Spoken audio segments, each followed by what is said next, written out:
Às vezes costuma dizer que a presença de Ayrton é tão forte que ele é como se ele tivesse... Se o carro tivesse quebrado em uma corrida e ele tivesse deixado o autódromo sem se despedir, sem dizer adeus.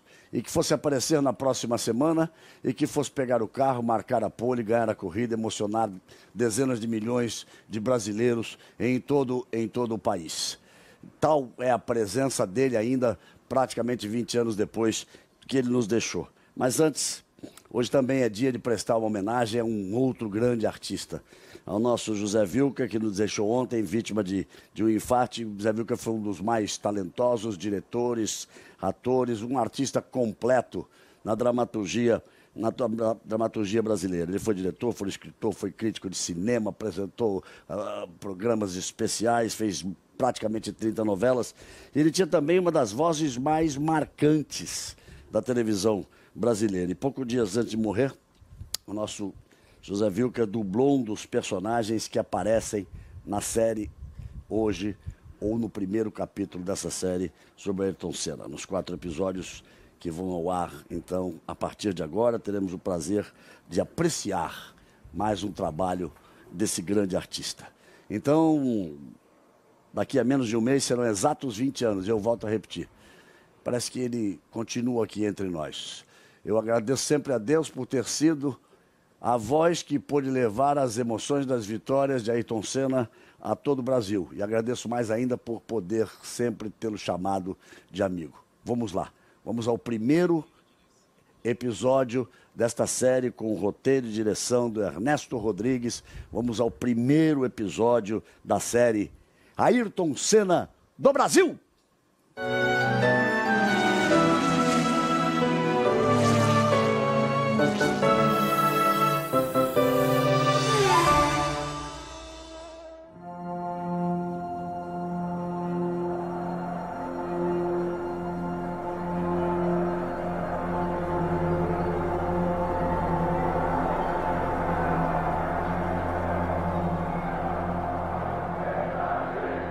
Vai começar o jogo no Parc des Princes, em Paris. De um lado, o Brasil. De outro, o combinado Paris Saint-Germain, Bordeaux.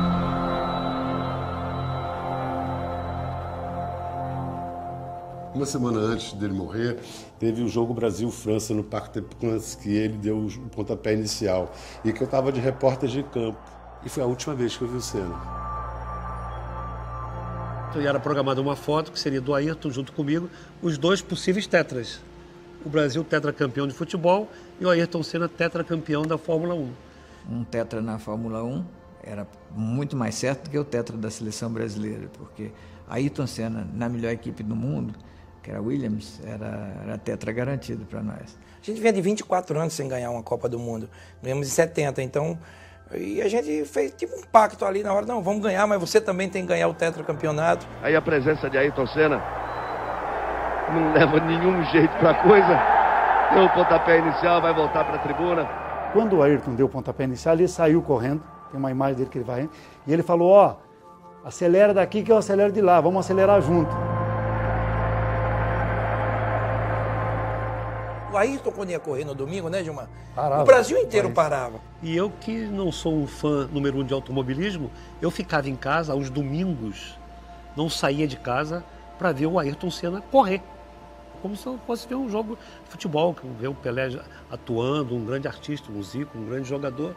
E era realmente um fã do Ayrton Senna.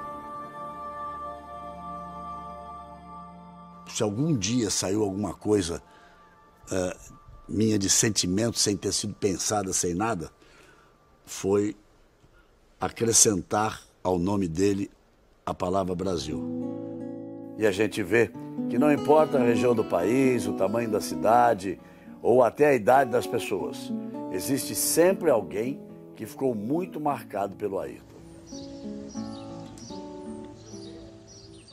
São milhares de recortes. Ele em Angra, ele viajando, ele de férias. Eu tenho tudo sobre ele, não só de Fórmula 1, sobre a vida particular, pessoal, familiar dele. Eu fui apanhando gosto. Eu tirava a página, punha lá, comprava Globo, Estadão, às vezes Folha de São Paulo, E o Jornal do Brasil, que foi um grande jornal também, né? Aí eu ficava naquela expectativa de ver a corrida, só que às vezes eu até ia ver sozinha em outra televisão, porque você sabe que a turma não gosta de prosa do lado, né?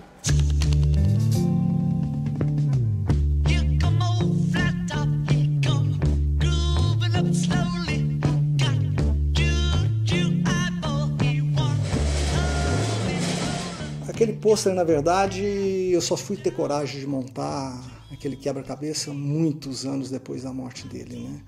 E eu coloquei lá porque é um simbolismo para mim, são as paixões. Né? A paixão pelos meus carrinhos antigos ali e a paixão pelo Ayrton Senna. Eu acho que o esmero daquela restauração, aquela perfeição, acho que tem tudo a ver com ele, que sempre procurou guiar de uma forma perfeita, sempre tentou buscar a perfeição em tudo que fazia. Eu tenho alguns livros, tenho miniaturas que eu procurei colecionar e retratar toda a carreira dele. Tem as Tolemas, eu tenho as Lotus, eu tenho as McLarens, né? Tem a Williams, tenho, vamos dizer, os principais carros que ele correu. Ainda estou em busca aí dos Fórmula 3, mas ainda já vai ter.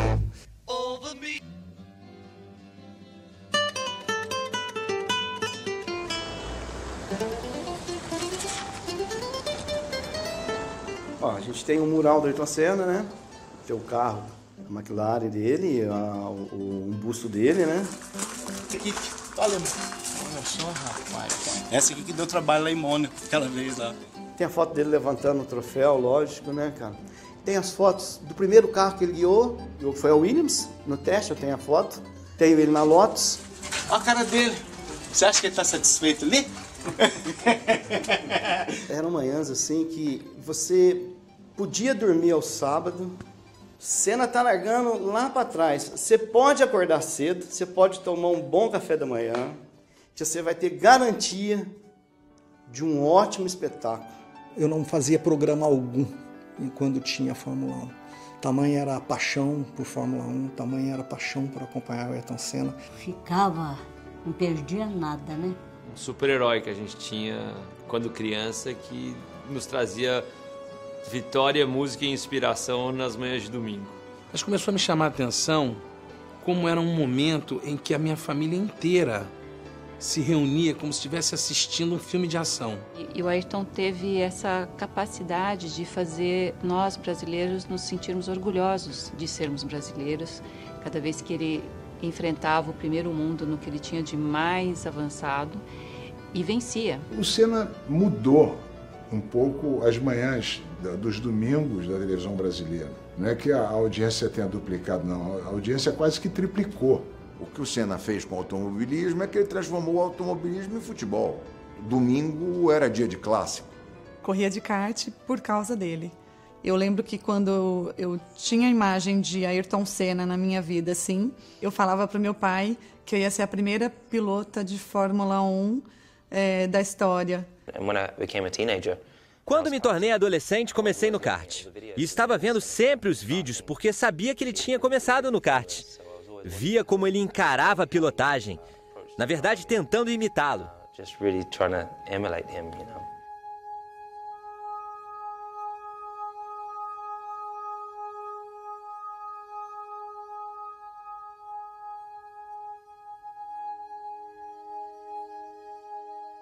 Pude conhecê-lo pessoalmente, a família, o pai, a mãe, todo mundo ia acompanhar ele nas corridas e ele era um fenômeno, estava ganhando tudo naquela época. Ele teve uma escola muito boa, né? Porque o pai dele deu a ele condições dele treinar muito. Quando o Ayrton foi pela primeira vez para o Mundial de Kart, tinha uma regra lá que cada país tinha que ter uma pintura ou uma cor especificamente. O meu pai falou, não, vamos fazer o capacete amarelo inteiro, que vai se destacar, e como estamos em pouco tempo, vamos fazer essas duas faixas como se saísse do olhar. Então fica verde, amarelo e azul.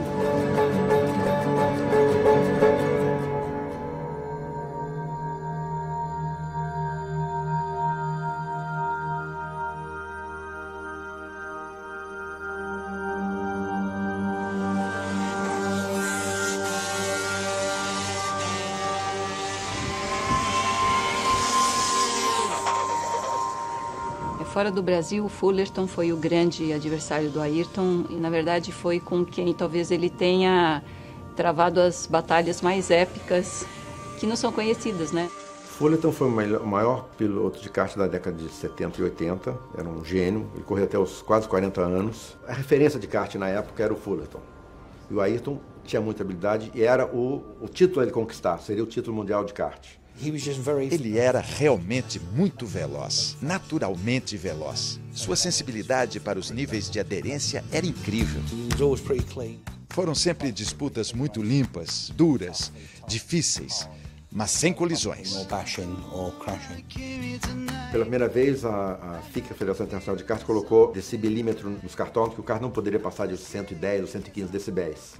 E por alguma razão, o kart do Ayrton passou dos 110 e ele foi punido em algumas posições que influenciaram no final da corrida para ele não poder chegar à semifinal ou à final com colocação que ele poderia ser campeão. O negócio dele era correr e ganhar. E foi com o Fullerton que ele viveu isso. Se ele continuasse no kart, ele ia se tornar um piloto mais refinado. Mudaria com o passar dos anos. Eu não segui o mesmo caminho porque meu irmão mais velho morreu numa corrida de motos e minha família sofreria muito se eu corresse de carro, moto ou qualquer categoria mais perigosa do automobilismo. Então eu tinha alguns anos de experiência para usar a meu favor e foi isso que eu fiz. A razão mesmo de eu me dar bem contra ele foi experiência. Quando o Ayrton pensou em ir para a Inglaterra para poder disputar um campeonato, meus pais não eram a favor disso, mas acabaram concordando como uma experiência, né, para ele. Quando ele falou que queria correr de carro, eu falei, mas você não pode, você é muito estabanado, você não sabe, ali é uma coisa de precisão.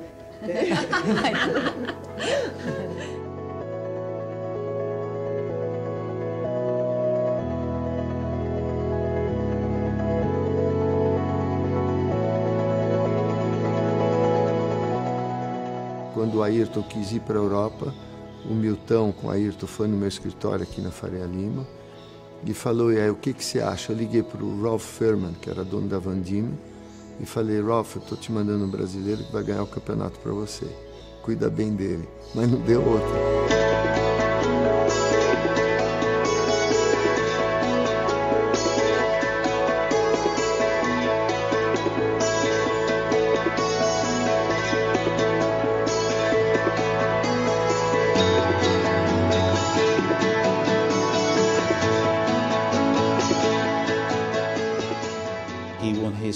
No dia da primeira vitória dele, num carro de corridas, vencendo o argentino Mancidia. Ele estava com a jovem esposa Lilian. A luz estava bonita, era março. O sol brilhando e batendo direto no rosto deles, abraçados e se beijando. Eu mostrei a foto e ele ficou muito feliz. Foi assim que eu comecei a trabalhar com ele.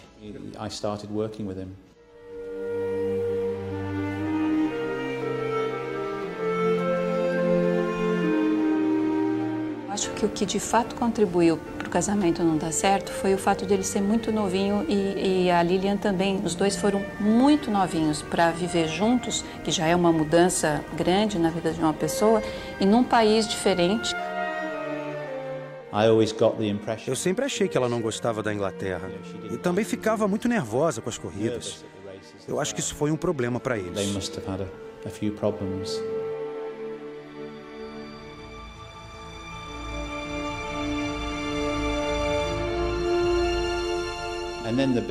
E aí a grande surpresa em Brands Hatch. Estou parando, estou abandonando o automobilismo. Eu estava fotografando e perguntei, como assim abandonando? Você está ganhando tudo quanto é corrida. Ele disse, mesmo que eu ganhe todas as corridas, ainda assim eu não conseguiria patrocínio para continuar. Não quero que meu pai continue pagando. A família não queria mais que ele corresse. E ele parou e foi trabalhar na metalúrgica do pai. E virou um menino absolutamente triste. voltou para os negócios da família e ele exercia tudo isso, só que sem brilho, como se fosse uma lâmpada apagada. Meus pais, vendo isso, chegaram à conclusão que era melhor deixar ele viver essa vida, que não é o que eles gostariam, mas era algo que era muito importante para o Ayrton. Eu estava em casa quando recebi um telefonema em fevereiro de 82. Estou de volta.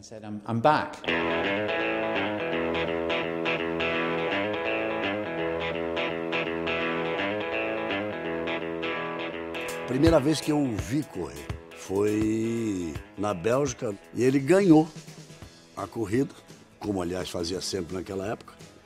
E aí se aproximou e disse assim: o senhor que é o senhor Galvão Bueno? Ele falou: eu sou o Ayrton Senna da Silva. O senhor ainda vai ouvir falar muito de mim e ainda vai transmitir muita corrida minha. Eu nunca vi alguém com a confiança dele. É um negócio assim extraordinário. A gente pensa dia e noite em automobilismo, então a gente treina 2, 3 vezes por semana, às vezes 4. O Ayrton, como na época acontecia com a grande maioria dos pilotos brasileiros, não foi descoberto pelos brasileiros, foi descoberto pelos ingleses. Então, uma manchete nos jornais ingleses que passou a chamar a atenção do brasileiro. Quer dizer, a manchete era assim: Silverstone, em vez de Silverstone. E nós fomos para lá transmitir ao vivo para a Globo uma corrida de Fórmula 3, ou seja, já se tinha a certeza de que ali existia um grande campeão e que ia fazer a diferença.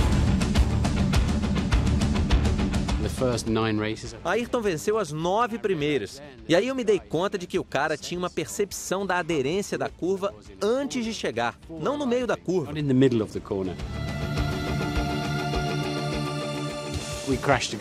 Nós batemos. Um dia o carro dele veio parar nos meus ombros. Em outro, batemos de lado em Snetterton. Por 2 vezes ele recebeu anotação de direção perigosa em sua licença de piloto. E ele ficou muito bravo. 30 anos depois, o automobilismo inglês ainda comenta aquela temporada. Se tornou algo que todo mundo gosta de lembrar.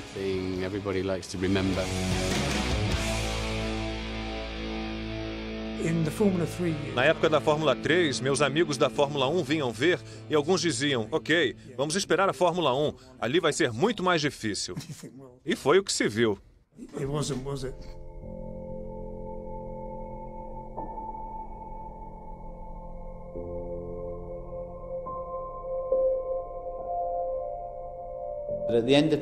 No final de 1983, o Frank Williams entrou em contato com ele e ofereceu um teste em Donington. Sem compromissos, só uma oportunidade dele testar um carro de Fórmula 1 pela primeira vez.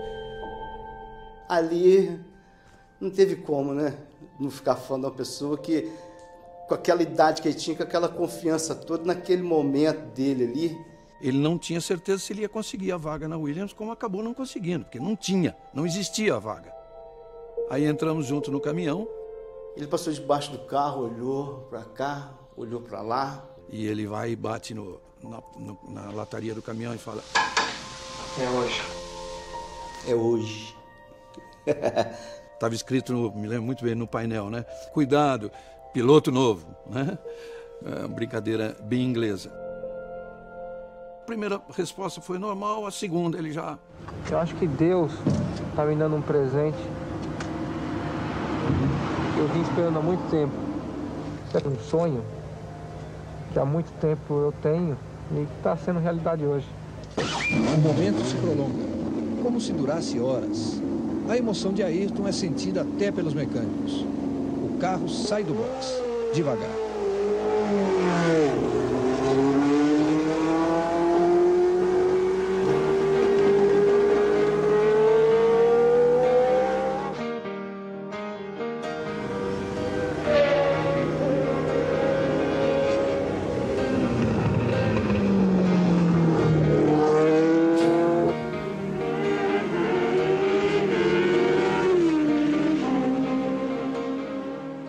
Fui em alguns trechos da pista e estava vendo um cara, esse cara, ele está mentindo, ele já andou de Fórmula 1 e não é a primeira vez.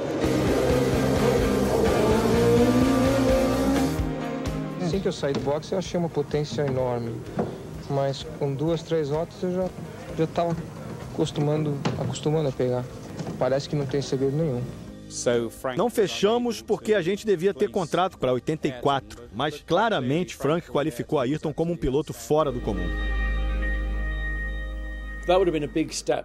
Seria um passo muito grande sair da Fórmula 3 e ir direto para uma grande equipe.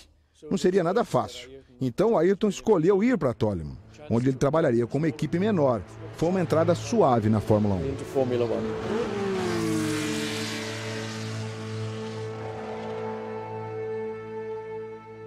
E sem dúvida não um carro para ganhar uma corrida. Ele não vai ter condições de competir contra uma Ferrari, uma Renault, uma Brabham, mas um carro para subir no pódio. Mas acho que o boom mesmo, assim, Kyalami ele já tinha mostrado o início todo do que seria a carreira dele. Ele já conseguiu a façanha de marcar ponto. E é bom lembrar que... Só marcavam 6. Eram só 6 que marcavam pontos, né? A bandeirada preta e branca para Niclauda. Terminada a corrida, vai no parque fechado para o carro e ele não saía do carro. A gente ajudou ele a sair do carro, porque ele sozinho não sairia. O braço, assim, totalmente enrijecido. Mas eu não conseguia guiar o carro, rapaz, impossível. Um peso que eu nunca senti na minha vida, pô. E foi a corrida inteira, assim, e o motor falhava ainda. Porque naquele tempo não tinha esse negócio de ficar bebendo água, a direção era dura, então a coisa era no braço. Ele não estava preparado fisicamente. Ele subestimou a duração de uma corrida, de um grande prêmio. Aí eu expliquei para ele aí, isso é inacreditável, você tem um coração assim, um passarinho, porque bate, mas não manda sangue para lugar nenhum. É por isso que você desmaia. E tem uma frase dele logo a seguir ali que me lembra muito e que marcou, passou a ser uma característica dele. Ele disse, esse brinquedo aqui é completamente diferente. Tenho que mudar minha vida e mudar o meu preparo físico. Começou a ser o ponto forte dele. Porque ninguém fazia trabalho. Ele foi o precursor da preparação física, mental, emocional na Fórmula 1. Bem, amigos da Rede Globo, a partir de agora, estamos ao vivo da cidade de Monte Carlo, no Principado de Mônaco, onde daqui a pouco será corrida a 6ª etapa do Campeonato Mundial de Pilotos de Fórmula 1 em 1984. Ele, com a Toleman, fez um estrago num grande prêmio memorável e aquilo despertou atenção. E acho que todo mundo que curtia a Fórmula 1 olhou um para a cara do outro e falou, opa, o cara é bom. Ayrton Senna está na 7ª fila. Os carros têm dificuldade na largada. Mansell bateu quando liderava e Prost era o líder. Prost vai recuperar a ponta. Está mandando forte demais o Mansell. O Ayrton se segurando, vai para terceiro. Ele foi muito bem em Mônaco. Foi uma corrida incrível. E imediatamente nós percebemos que o Senna era especial. Vai tentando colocar do lado de fora. Vai com muito apetite e passa por Niclauda. Incrivelmente rápido. Ele sabia o que estava fazendo. E daquele momento em diante, ninguém teve uma carreira tão fora do comum como ele. Dá um show em Monte Carlo, brasileiro Ayrton Senna. Um tal de Jacques Ickx, um belga, viu que o Alain Prost ia perder aquela corrida, aí resolveu dar uma ajudinha, né, ao francês e terminou a corrida. Vai ser dada a bandeirada para Prost. Ele lentamente vai parando. Não, o Ayrton passou direto. O fato de você olhar no rosto dele que ele não estava feliz naquele pódio de Mônaco com o 2º lugar na chuva mostra que ele procurava muito mais. O mais engraçado do Grande Prêmio foi depois, né? Tudo que aconteceu depois. A consequência. O fato da corrida ter se encerrado antes, ela dizia o regulamento, valeram os pontos pela metade. Se tivesse continuado a corrida 3 ou 4 voltas, já teria completado 75%, então ele somaria 9. Como ele somou 4,5, no final do campeonato, o Niclauda ganhou o campeonato dele, Prost, por meio ponto. Ou seja, se o Jack Ickx tivesse deixado seguir a corrida, o Ayrton teria conquistado a vitória naquela corrida. E o Prost teria feito 6 pontos. E o Prost seria pentacampeão do mundo.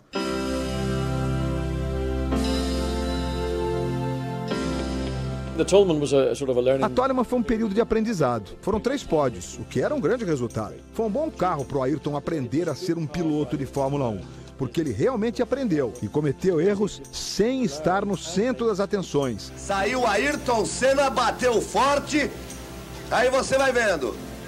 Vinha muito bem na prova Ayrton Senna. Eu era um fã do Prost, mas o Senna era diferente. E aí ele consegue a ultrapassagem na freada da paddock. Mostrou tudo que sabe aí Ayrton Senna. E aí teve o GP de Portugal, quando ele desafiou as McLaren. E olha o laudo em cima do Ayrton, quer o 3º lugar. Ayrton Senna e Nick Lauda. Não estava muito claro no início, mas que tinha um sujeito fora de série, absolutamente extraordinário como piloto, como profissional. Nascia um herói. Essa imagem é bonita de se ver. O grande Lauda e quem sabe, o futuro grande Ayrton Senna. Aí a gente pensou, isso é numa Toleman. Imagine o que ele vai fazer com a Lotus no ano que vem.